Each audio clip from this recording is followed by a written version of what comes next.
Kepada yang terhormat Bapak Ibu Penguji, uji kinerja pada PPK Transformasi tahun 2026. Perkenalkan, saya Laila Sofiana, mahasiswa PPK Mapel Akidah Akhlak batch 4 tahun 2025 di LPPK Universitas Wahid Hasyim Semarang dengan NIM 254060612590. Pada hari ini, Selasa tanggal 20 Januari 2026, saya akan melaksanakan praktek pembelajaran dalam rangka penilaian uji kinerja di MTS Nahdlatul Sidyan kelas 7A materi Akidah Akhlak. Sekian dan terima kasih. Selamat menyaksikan. Wassalamualaikum warahmatullahi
Diana Silviarani,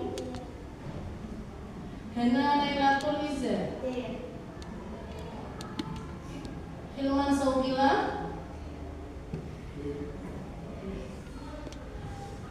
Isna Maulida Zahra, Kansa Asifa, Mahim Janan Aulina, Muhammad Arifud Zakwan, Nabila Hasna Amira, Nabila Ramadhani, Naura Nabila Safa, Nesa Amelia, Novi Aulia Putri. Satria akan mempelajari tentang akhlak terpuji, yaitu taat. Silakan bisa dibuka ya.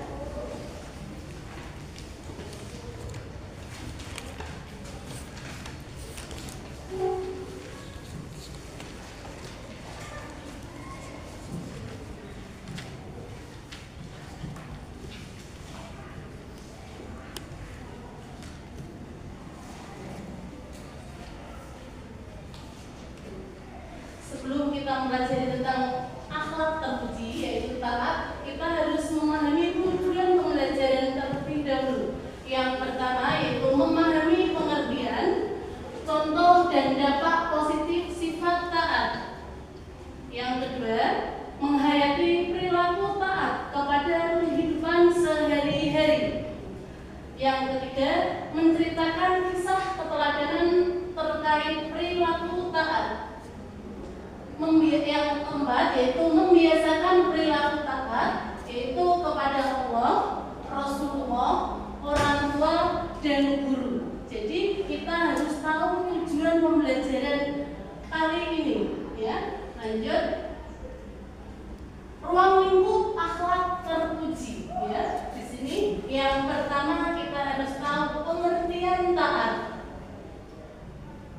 Pembahasan dalil, dampak positif, dalil Al-Quran, bentuk-bentuk taat, dan kesimpulan. Jadi nantinya yang kita bahas itu ada beberapa ruang lingkup. Lanjut.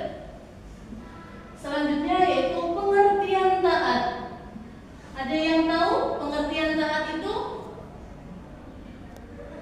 Menurut bahasa taat itu apa? Silakan tunjuk jari. Ya, Mbak Usna, berdiri taat itu apa, Mbak? Taat menurut bahasa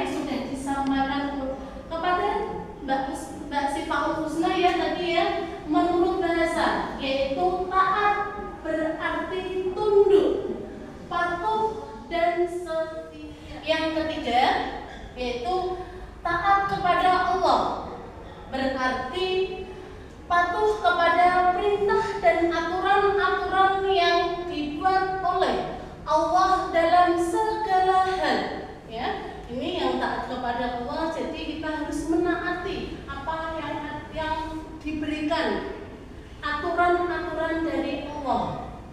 Lanjut ya, lanjut. Nah, ini adalah dalil penjelasan tentang taat. Ada yang mau baca? Bisa? Ya, bismillah dulu ya. Bismillahirrahmanirrahim. Ya ayyuhalladzina amanu atii'u wa atii'ur rasula wa ulil amri minkum. Fa in tanaza'tum fi syai'in farudduhu ila Allah war rasuli in kuntum mu'minin billahi wal yawmil akhir. Dzalika khairun wa ahsanu ta'wila. Itu adalah dalil tentang taat, ya, yang sudah dibacakan oleh Mbak Nesa tadi ya, yang berarti wahai orang-orang yang beriman, taatilah Allah dan taatilah Rasul, yaitu Nabi Muhammad, dan ulil amri, pemegang kekuasaan di antara kamu. Kemudian jika kamu berbeda pendapat tentang sesuatu, maka kembalikanlah kepada Allah atau Al-Quran dan Rasul sunnahnya. Jika kamu beriman kepada Allah dan hari kemudian, yang demikian itu lebih utama bagimu dan lebih baik akibatnya. Diterangkan dalam Quran surat An-Nisa ayat 59. Ya, lanjut penjelasan dalil tadi ya. Yang pertama, kita tunduk kepada siapa tadi ya? Taat kepada siapa? Allah, ya. Taat kepada Allah. Yang kedua, taat kepada siapa? Nabi Muhammad. Yang ketiga, taat kepada ulil amri, ya. Penjelasannya yang pertama tadi adalah taat kepada Allah. Sebagai seorang muslim, taat kepada Allah adalah yang paling pertama dan utama. Sebagaimana ayat di atas, kalimat perintah untuk taat yang pertama adalah kepada Allah. Ketaatan ini sifatnya mutlak, tanpa ada keraguan dan tidak ada tawar-menawar dalam segala aspek kehidupan. Ya, itu adalah kita taat kepada Allah itu tidak bisa ditawar-menawar karena sudah ada aturannya semua. Sudah diterangkan dalam Quran surat apa tadi ya? An-Nisa ayat 59. Yang kedua yaitu adalah Nabi Muhammad. Taat kepada Rasul berarti kepada Allah. Karena ayat di atas jelas bahwa perintah kepada Rasul adalah wajib. Nah, tadi itu taat yang kedua itu adalah taat kepada Rasul atau Nabi Muhammad. Hukumnya adalah wajib. Ya, tidak bisa diganggu, tidak bisa ditawar-menawar. Yang terakhir itu adalah taat kepada ulil amri. Ketaatan yang ketiga ini tidaklah mutlak, tetapi mempunyai syarat, yaitu selama pemimpin tersebut berpegang teguh kepada kitab Allah dan Rasulnya. Itu tidak bisa berpegang teguh kepada Al-Quran dan hadis, kita boleh menolak. Paham? Itu ya, itu adalah ketiga. Lanjut. Nah, kali ini kita akan dampak positif ketaatan kepada Allah dan Rasulnya. Nah, dampak positifnya itu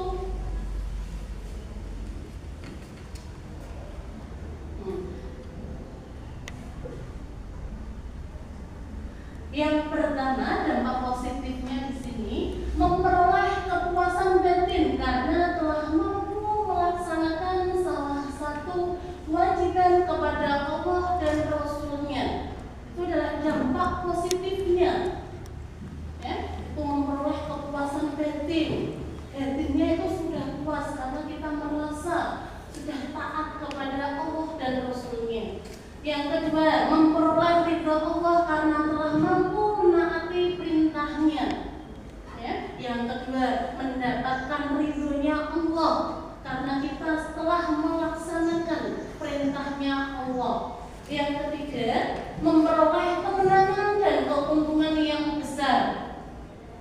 Ya, itu mendapatkan kemenangan dan keuntungan yang besar. Itu yang akan kita ambil ketika kelak nanti kita di akhirat.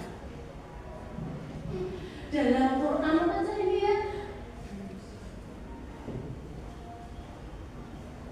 Lanjut ya, lanjut.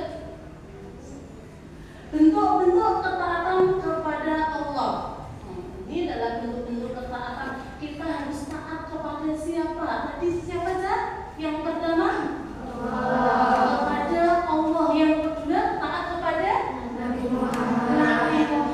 Yang ketiga adalah taat kepada ulil amri atau pemerintah. Ya.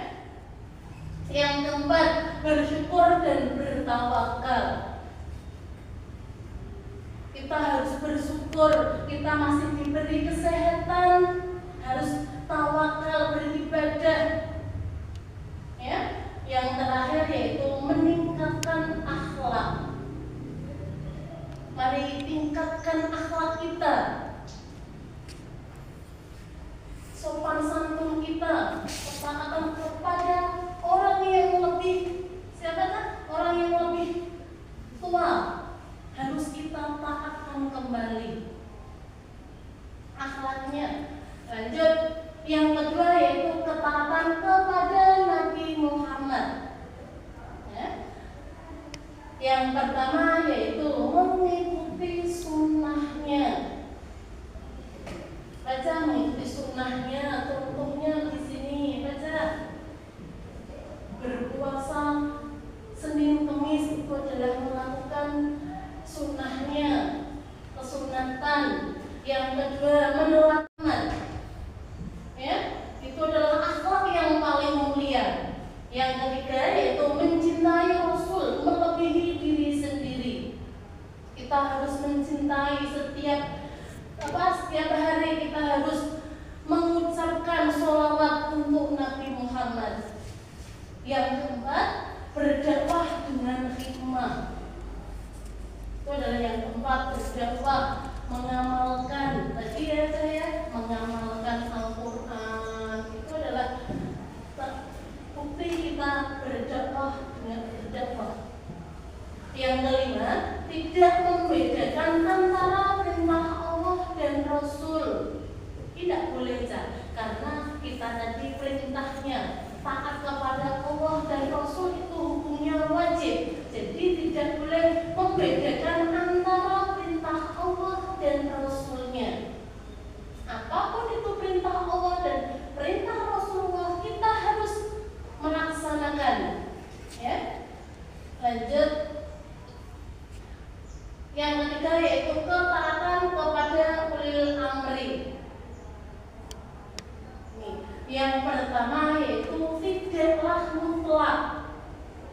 Boleh kamu tidak memenuhi atau tidak mengikuti perintahnya. Itu kalau perintahnya adalah negatif, itu jangan kamu mau perintahnya. Yang kedua yaitu tidak berdiri sendiri. Itu yang kedua, taat kepada ulil amri itu tidaklah berdiri sendiri, masih punya teman banyak. Ya, tidak boleh egois karena berdiri sendiri, harus menerima masukan-masukan dari temannya, itu harus kita tampung.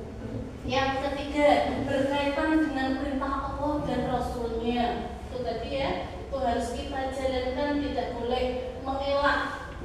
Yang keempat, berpegang teguh kepada kitab Allah dan Rasulnya. Ya, kita harus berpegang teguh kepada Al-Quran atau kitab Allah dan Rasulnya. Kalau kita merasa kurang pas dengan masukan-masukan temannya, silahkan kamu buka Al-Quran. Itu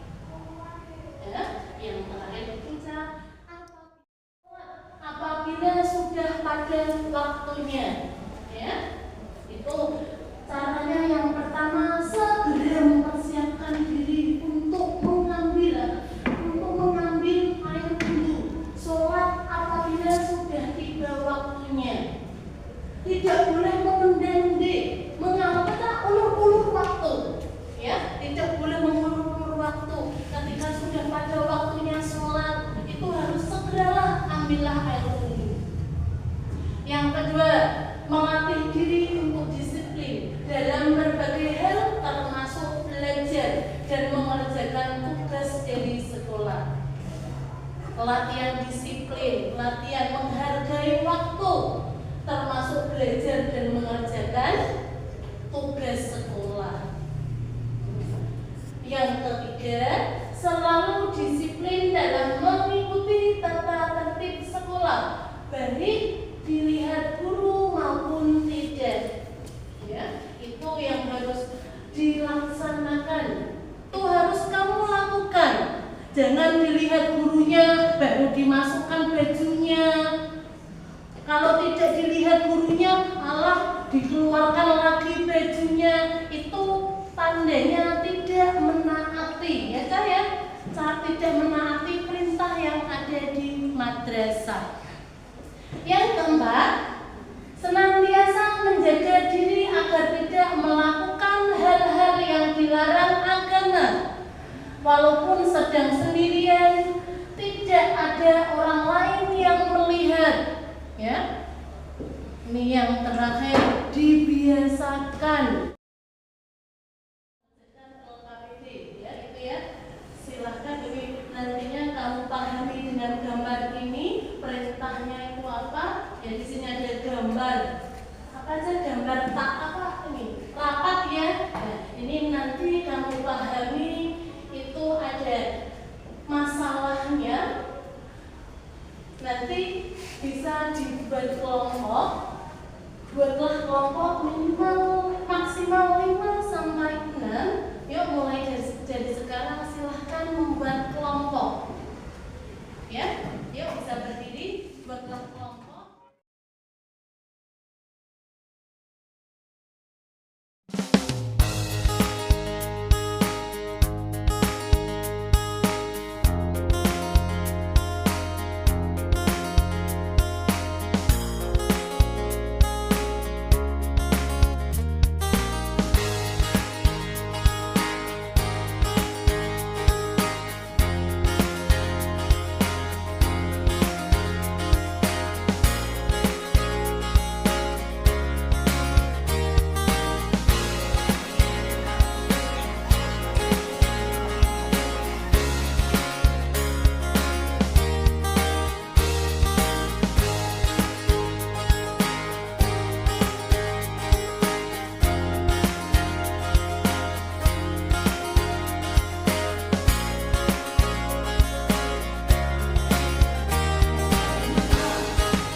Ya, hasil diskusinya bisa dibacakan. Orang yang taat menunjukkan ciri-ciri seperti menjalankan perintah agama, menjauhi larangan dan konsisten dalam perbuatannya. Ya. Menurut kalian mengapa masih banyak terjadi korupsi yang dilakukan oleh orang? Agak keras dikit ya, biar yang paling pojok bisa mendengarkan dengan taat. Korupsi masih terjadi karena adanya inkonsistensi antara pengakuan identitas muslim dan perilaku nyata, menunjukkan ketaatan yang tidak betul atau kurangnya integritas moral. Ketiga, bagaimana pendapat kalian terhadap gambar tersebut? Gambar tersebut menunjukkan situasi negosiasi atau diskusi di mana salah satu tidak terlihat stres atau tidak nyaman, sementara yang lain terlihat santai atau berkuasa. Nomor 4, bagaimana cara membiasakan sikap seperti mana sikap di atas? Cara membiasakan sikap seperti mana sikap di atas? Asumsi sikap menghargai pendapat dalam diskusi, mengikuti mendengarkan pendapat orang lain dengan bijaksana, melihat dari berbagai sudut pandang dan menyampaikan pendapat tanpa menyalahkan. Nomor 5, apakah kalian sudah berperilaku taat dalam kehidupan hidup? Nah, itu adalah dari diskusinya kelompok 2. dari kelompok yang lain mau menyanjung dari hasil diskusinya kelompok 2, silahkan. Ada yang jawabannya menurut saya seperti ini Bu, kurang pas dari jawaban dari kelompok 2. Silahkan bisa berdiri tempat saja, tidak apa-apa, membacakan dengan hasil diskusinya, ya. Oh, dari kelompok 1 bisa menyangga dari jawaban kelompok 2. Nomor berapa Mbak yang kurang pas?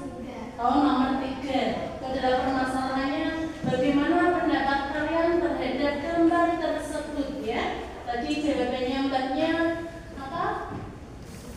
Ya, nomor 3 tadi. Gambar tersebut dan situasi negosiasi atau diskusi gimana cara berpuasa. Nah, itu ya, negosiasi terhadap apa yang ada. Jadi dari kelompok 1 itu mau menyanggah dari jawabannya Mbak kelompok kedua. Silakan Mbak bisa menyanggah untuk jawaban yang dari kelompok 1 itu apa? Gambar tersebut menunjukkan pentingnya kejujuran dan tanggung jawab. Nah, kelompok kedua ke satu itu menunjukkan bahwasanya gambar tersebut menunjukkan untuk tanggung jawab kejujuran, ya. Ada yang lain di atas, ya. Tadi jawabannya Mbaknya apa tadi?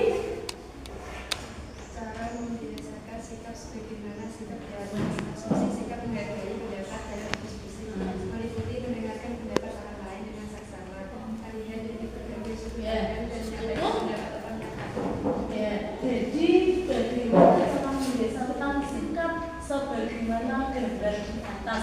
Jadi dari kelompok 3 itu jawabannya apa? Sering melakukan improvisasi dalam diskusi kelompok, latihan menyampaikan ide dengan jelas dan menghargai pendapat orang lain. Hampir sama ya. Nah, itu adalah jawaban dari kelompok 3. Ya, ada yang mau menyanggah lagi? Ada yang sudah? Sudah?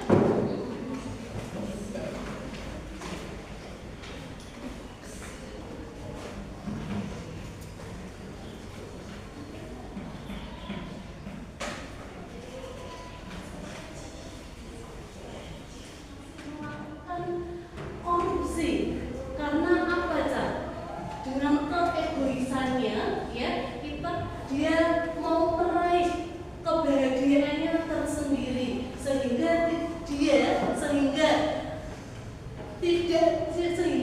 dia melakukan apa yang diinginkan.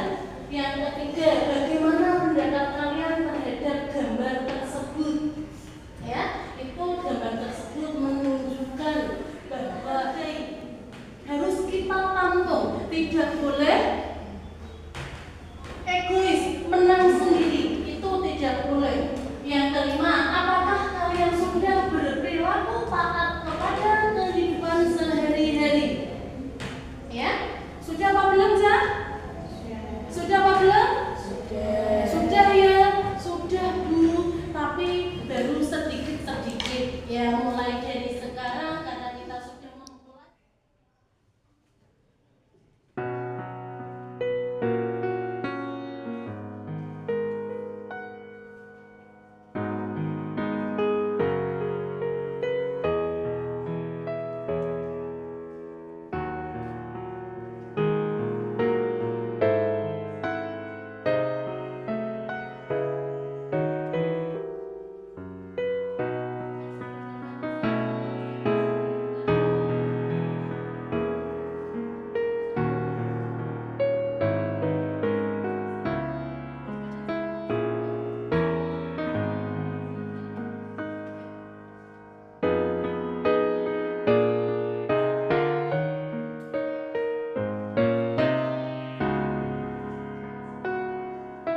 dalam pembelajaran kali ini kesimpulannya yaitu taat adalah patuh kepada perintah dan aturan-aturan yang dibuat oleh Allah.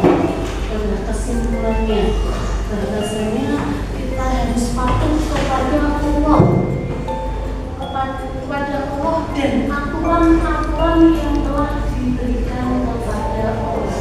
Yang kedua, dia itu adalah dalil yang menjelaskan tentang taat. Itu adalah Quran surat An-Nisa ayat 59.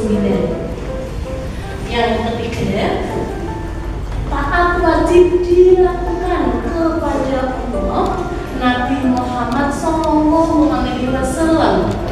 Dan yang ketiga, kepada ulil amri. Itu ketaatan kita itu ada 3 yang harus kita taati. Yang pertama tadi adalah kepada Allah, yang kedua adalah kepada Nabi Muhammad SAW, dan yang terakhir adalah taat kepada ulil amri atau pemerintah. Dan yang terakhir yaitu dampak positif kepada Allah adalah memperoleh kepuasan batin karena telah mampu melaksanakan salah satu kewajiban kepada Allah dan Rasulnya, ya, kepada Allah, memperoleh kepuasan dari kepuasan batin karena kita sudah melaksanakan ketaatan kepada Allah. Nah, sudah, terima kasih.